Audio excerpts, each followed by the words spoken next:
¿Cómo consideraban la Biblia Jesús y sus discípulos? Este será el título para esta semana en el estudio sistemático de la palabra de Dios, en esta lección titulada ¿Cómo interpretar la Biblia? Acompáñeme en el contexto de Mateo capítulo 4, versículos 1 hasta el 11, Mateo 22 del 37 al 40, Lucas 24 del 13 al 35, el 44 y el 45, Lucas 4 del 25 hasta el 27 y Hechos capítulo 4 versículos 24 hasta el 26.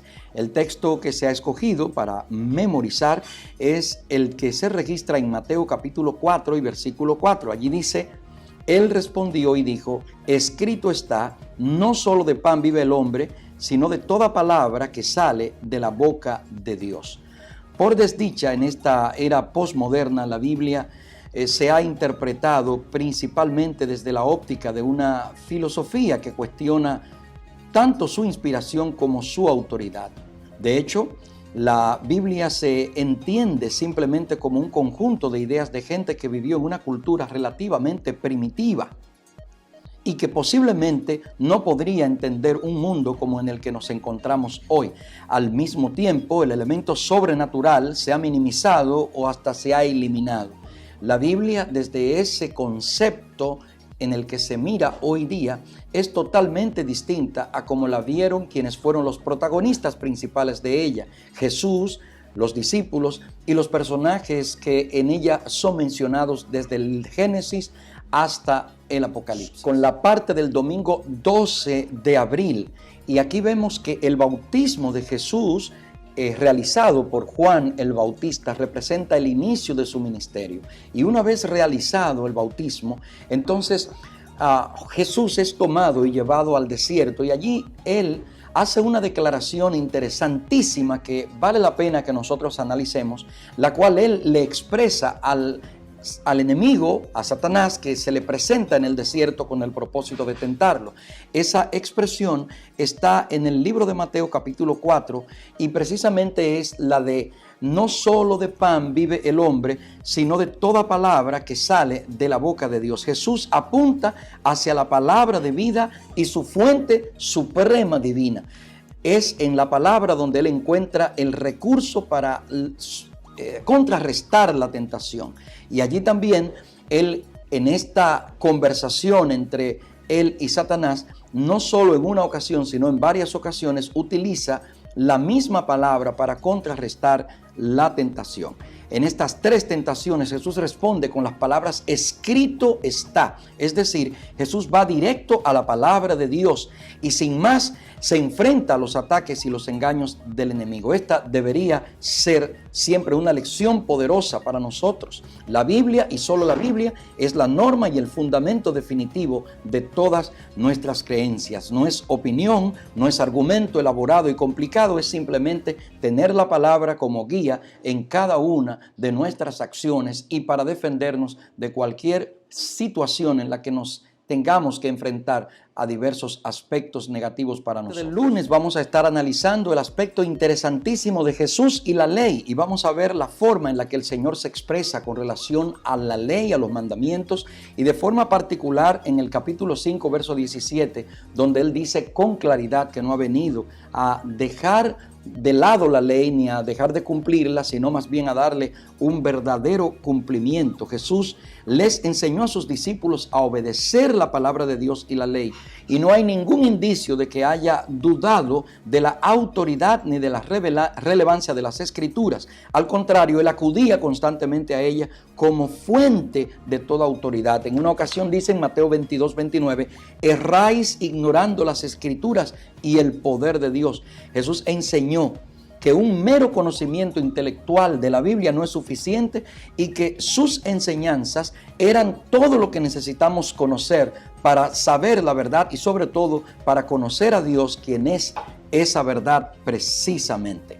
En cuanto a la ley de Moisés, el Señor está bien claro lo que presenta en Mateo 22, 37 al 40. En esta declaración, al intérprete de la ley, Jesús resume los 10 mandamientos, interpretando la ley, en 2 grandes mandamientos. Amarás al Señor tu Dios con toda tu alma, con toda tu fuerza, con toda tu mente y a tu prójimo como a ti mismo. Esto no quiere decir que el Señor eliminó los 10 mandamientos, sino más bien que el Señor está dando un resumen de estos en estos mandamientos que dejó claros allí. Amarás al Señor y amarás a tu prójimo. Interesante, en la parte del martes vamos a ver a Jesús en toda la Escritura, como desde Génesis hasta Apocalipsis, la figura maravillosa de Cristo es relevante en cada uno de los libros de la Biblia. Miércoles vamos a estar viendo Jesús y el origen de la historia de la Biblia, cómo Jesús enseñó que la Biblia es la palabra de Dios en el sentido de que se encuentra su origen en Él y por lo tanto contiene la máxima autoridad para todos los aspectos de la Biblia. Dios obró a lo largo de la historia para revelar su voluntad escrita. Y Jesús utiliza precisamente esos aspectos históricos que se narran en la palabra de Dios y los trae al momento de su existencia terrenal aquí para llamar la atención a puntos específicos en cuanto a su ministerio. Sin embargo, lo más importante es el hecho de que Jesús hace referencia a esos hechos históricos que han sido narrados en la Escritura como un elemento real y tácito. Hay varios textos en la Biblia que nos mencionan eso: Mateo 12, 3 y 4, Marcos 10, 6 al 8, Lucas 4, 25 al 27, Lucas 11, 51, Mateo 24, 38, entre otros. Jesús sistemáticamente considera a las personas, los lugares y los hechos del Antiguo Testamento como verdades históricas y se refiere a Génesis 1, a Génesis 2, a Abel en el Génesis 4, a David comiendo el pan de la proposición, a Eliseo cuando hace cita de aquel día cuando fue a la viuda en Sarepta, etc. O sea, Jesús está haciendo una clara referencia a hechos históricos reales. Parte del jueves nos va a presentar los apóstoles y la Biblia y cómo los escritores del Nuevo Testamento abordan la Biblia de la misma forma en que Jesús lo hizo, tomándola como un recurso histórico relevante para nosotros crecer y conocer las enseñanzas que el Señor nos ha dejado en su palabra. Hay varios textos que podemos corroborar, como Hechos 4, 24 al 26, y voy a leer ese en forma particular. Y ellos, habiendo oído, alzaron unánimes la voz y dijeron: Soberano Señor, tú eres el Dios que hiciste el cielo y la tierra, el mar y todo lo que en ellos hay, que por boca de David tu siervo dijiste: ¿por qué se amotinan las gentes y los pueblos piensan cosas vanas? Se reunieron los reyes de la tierra y los príncipes se juntaron en uno contra el Señor y contra su Cristo.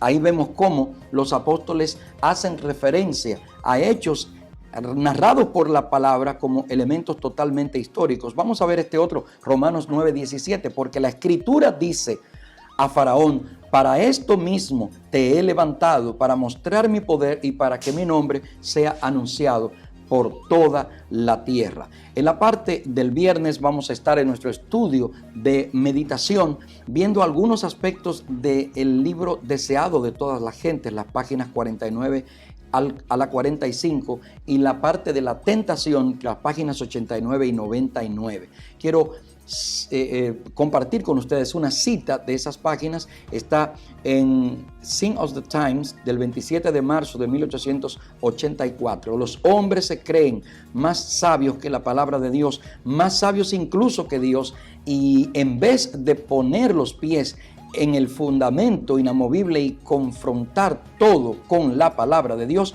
someten esta palabra a sus propias ideas de ciencia y naturaleza. Y si resulta que aquella no concuerda con sus ideas científicas, la descartan por falta de credibilidad. Esa es la actitud hoy día en cuanto a la palabra.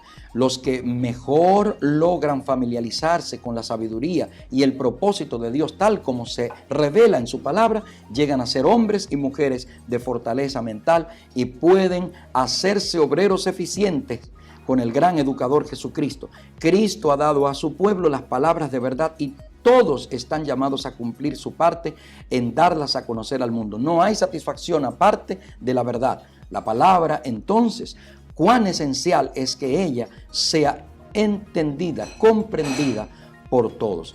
Muy interesante nuestra lección para toda esta semana, cómo consideraban la Biblia Jesús y los apóstoles. Utiliza este tiempo para profundizar en el estudio de la Biblia y hacerte de ella un especialista. Tratar de estudiarla y ponerla en práctica ha de ser siempre nuestro principal objetivo. Que Dios te bendiga. Muchas gracias por estar en sintonía con nosotros. Siempre te exhortamos a que te inscribas, te suscribas más bien en nuestro canal de YouTube, Domingo Guzmán 77, y que también nos sigas en los diferentes usuarios, @Pastor Guzmán en Instagram y Twitter, y también puedes buscarnos en Facebook, Pastor Domingo Guzmán, en el perfil que allí tenemos. Muchísimas gracias por compartir con nosotros. Hasta la próxima ocasión.